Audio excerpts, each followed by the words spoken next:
سر د موجوده چې کومه مهنګايي لګیا ده نو پی ډي ایم ولانه چې تاسو کوي هغه ته دوه خبرې سره دا جواب درکړي چې دا د عمران خان د آی ایم ایف سره د غلطو فیصلو کولو انجام دی ځکه نن دا مهنګايي ده په دا خبره کې څومره حقیقت دی دا رښتیا دی محمد خان شیرپو شهید چې کوم دی د نن 48 کاله مخکې د په پېښور یونیورسيټي کې د یو ترهګرۍ په دغه کې هغه مونږ نه شهید کړی شوی ګوره که مونږ وګورو آیني وګورو که نه نو د آیین په لومبي شیخ چې روچت کې هغه کې دا لیکلي دي هغه کې دا لیکلي دي چې کومه صوبه کومه یو خوره کم شی پیدا کوي لومبي به ترې هغه علاقه هغه خوره مستفید کې. بسم الله الرحمن الرحیم. السلام علیکم ناظرین. نعمت الله بنو نیوز طرفنا تاسو سره مخاطب یم. پېښور چرسده کې شیرپاو هاوس کې موجود یم او د ما سره په سایډ کې کوم شخصیت چې تاسو وینئ چیرمن تحصیل فضل دیان صاحب نن چې کومه 48 برسي ده هغې حوالې سره به سره مختصر معلومات کوي چې دای تاسو ته څه پیغام کوي. السلام علیکم. اعوذ بالله من الشیطان الرجیم. بسم الله الرحمن الرحیم. د ټولو نه لومبي خو زه د بنو نیوز د بنو د قومي وطن پارټۍ چې کم تنظیم مشران راغلي ما سره ولاړ دي دوی سره کم وفد راغلی دی کم میلمانه راغلي دي هغې ټولو ته مونږ د زړه د خلاصه د زړه د کومې نه هرکلی ویو په خیرالې ورته ویو او ستاسو ډېره مهرباني. حیات محمد خان شیرپو شهید چې کوم دی د نن 48 کاله مخکې د په پېښور یونیورسيټي کې د یو ترهګرۍ په دغه کې هغه مونږ نه شهید کړی شوی دی خو نن کو تاسو 48 کاله بعد مو ګورئ نو حیات محمد خان شیرپو د هغه سوچ د هغه فکر هغه جمدی دی ځکه چې 48 کاله بعد نن خلک د حیات محمد خان په هغه میشن باندې روان دي. کله چې حیات محمد خان شیرپو هغې نه مخکې موږ د 75 نه مخکې وګورو د سیاست دا به د ډرینګ روم دا به د خانانو دا به د نوابانو هغه غریب سړي له په خوله کې جبه ورکړه. نن یو عام سړی چې راپاسي هغه ته وایي چې څونه د مالدار سړي د یو نواب سړي په دې ملک حق دی دونه د غریب سړي په دې ملک حق دی. نو هغه یو شعور را پیدا کو په دې عوام کې یو سوچ را پیدا کو او داغه د شهادت نه پس داغه رور ملي رهبر جناب افتاب احمد خان شیرپو صاحب وروتو میدان ته او پاغه باندې قسم د ترهګرۍ د ماکیو شوې پاغه کې هغه سره په سونو مرګري شهیدانم شو زخمیانم شو خو چونکې د حیات محمد خان شیرپو هغه سوچ چې کوم دی نو هغه تر اوسه پورې جاري او ساري روان دی. زه په خپله بنو ته درغلی وم هلته د پی ډي ایم جلسه وه نورو جلسې وې د بنو عوامو چې کومه مینه هلته مونږ له راکړې وه نو زه ستاسو د میډیا په وساطت دغه خلکو بیا هم شکریه ادا کوم. د بنو ډېر پښتانه او عزتمن خلک دي هغوی حیات محمد خان شیرپو سره ملي رهبر جناب افتاب احمد خان شیرپو سره یو خصوصي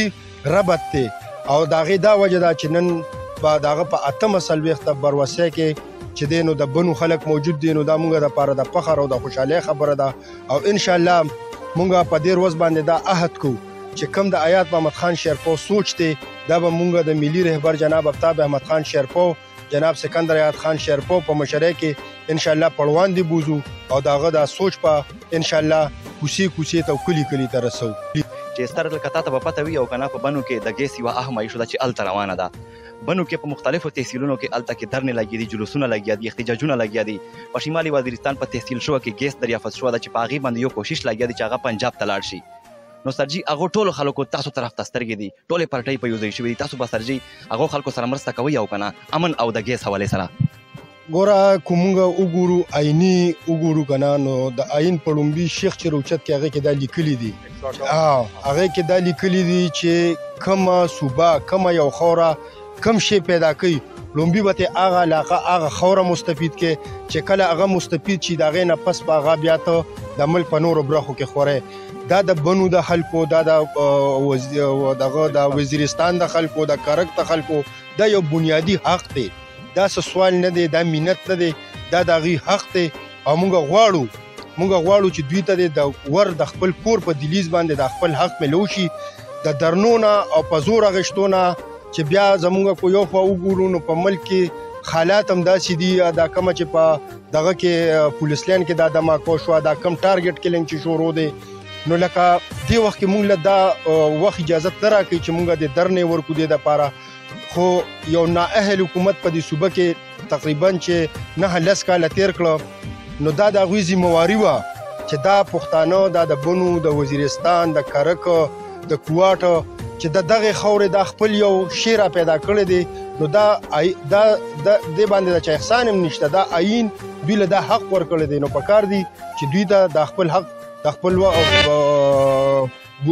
ور په دلیز باندې ملو شي او ان شاء الله قومي وطن پارټي چې کلم په